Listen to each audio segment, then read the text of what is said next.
siapa juga. Saudara-saudara rakyat Surabaya, siapa? Keadaan genting. Tetapi saya peringatkan sekali lagi, jangan mulai menembak.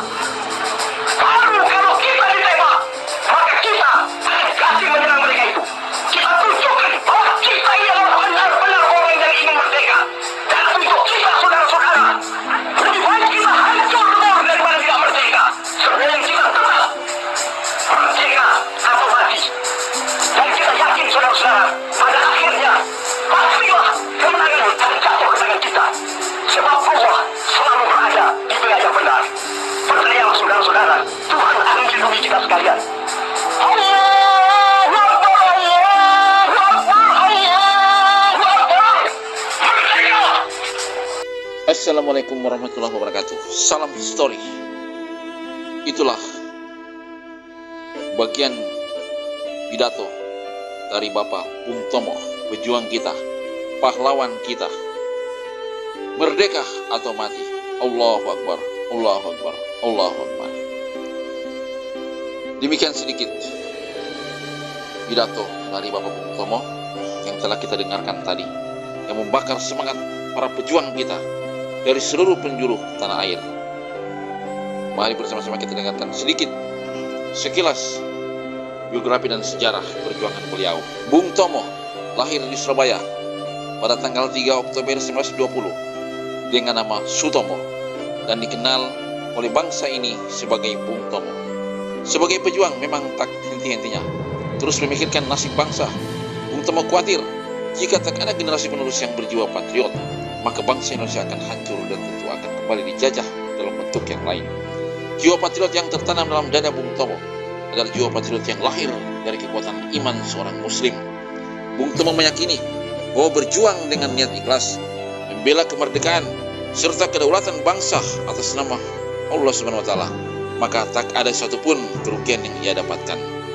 Untuk itulah, saat pemerintah waktu itu dianggap terlalu lambat dalam menghadapi pergerakan Belanda yang membencengi sekutu, Bung Tomo bersama rakyat melahirkan Barisan Pemberontakan Rakyat Indonesia (BPRI), dan sejak tanggal 12 Oktober 1945 ia menjadi pucuk pimpinan di BPRI. Sebagai pejuang yang lahir dari kepanduan, ia telah dibekali pemahaman serta pengajaran agama yang matang.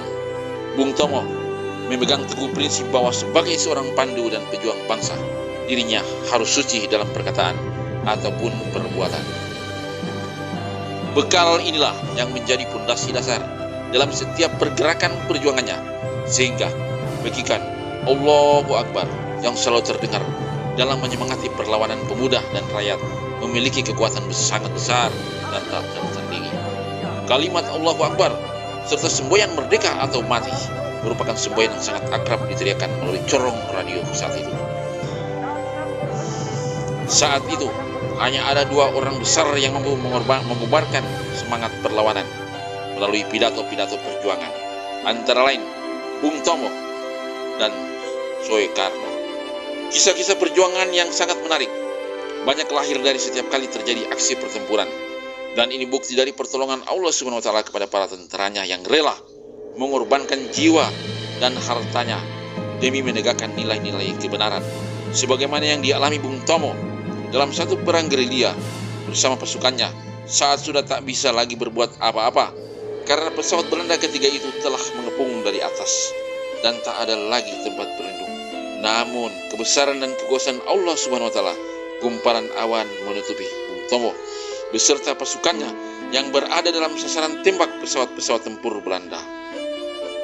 Rekan-rekan pecinta sejarah dimanapun berada, inilah yang semakin mengokohkan jiwa perlawanan Bung Tomo. Semangat terus meningkat yang ia tanamkan pada teman-teman seperjuangannya, termasuk pada saat terjadi peristiwa 10 November 1945. Bung Tomo adalah penggerak perlawanan rakyat yang didukung oleh ulama-ulama se-Surabaya saat itu. Untuk itu, sebagai seorang pejuang besar yang bergerak bersama dengan pekikan Allahu Akbar, Bung Tomo menjadi orang yang paling diinginkan Belanda. Bagi yang bisa menangkap, Belanda akan menjanjikan hadiah yang besar. Perjuangan kala itu benar-benar membutuhkan pengorbanan yang besar, dan salah satunya adalah pengorbanan jiwa dengan tulus di antara tahun 1945 sampai 1949. Sebagai bentuk lain perjuangan, Bung Tomo membentuk pasukan berani mati, yakni pasukan yang siap mengorbankan jiwanya untuk menghancurkan tentara sekutu dan Belanda yang ingin kembali menancapkan kuku-kukunya di bumi pertiwi yang kita cintai ini. Suasana revolusi saat itu benar-benar melahirkan banyak jiwa-jiwa patriot, sehingga Bung Tomo pun sangat terharu ketika ada seorang pemuda dengan perawakan lusuh dan datang dari jauh, yaitu dari Surabaya, sekedar ingin bergabung menjadi pasukannya. Bung Tomo dan pasukannya terlatih dengan benar-benar, ditempa dengan keimanannya yang kuat, termasuk pemuda yang telah mengesankan Bung Tomo sebagai seorang pejuang yang berjuang bersama rakyat jelata, buruh, petani, tukang becak, dan lain-lain. Bung Tomo tetap mempertahankan kehidupan bersahaja dan tak pernah mau menerima dalam bentuk apapun fasilitas dari pemerintah.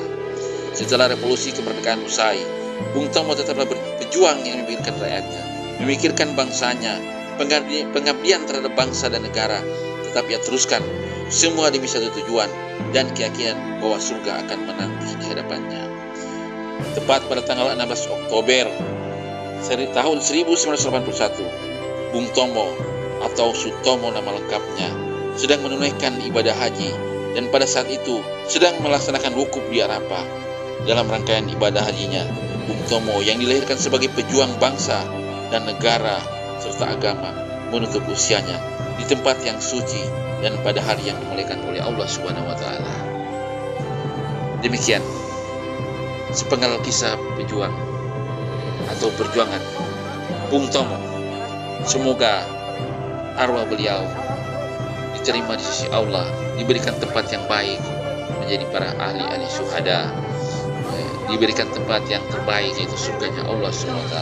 Dan kepada kita, generasi-generasi yang telah ditinggalkan, agar kita senantiasa darah-darah pejuang akan hadir dalam diri kita untuk membela bangsa dan negara, memperjuangkan kehidupan kita yang selayaknya. Saudara-saudara semuanya, rekan-rekan pencinta sejarah dimanapun berada, Bung Tomo adalah pahlawan kita. Mari kita teladani dengan kehidupan beliau dengan penuh keyakinan yang mantap, berjuang menghadapi hidup. Saat ini kita tidak berjuang menghadapi penjajah, tapi kita berjuang menghadapi kehidupan. Lanjutkan perjuangan kita karena kehidupan masih panjang terus. Demikian apa yang saya sampaikan, semoga ini bisa bermanfaat. Wabillahi taufiq wal hidayah. Wassalamualaikum warahmatullahi wabarakatuh. Salam histori, sahabat sejarah.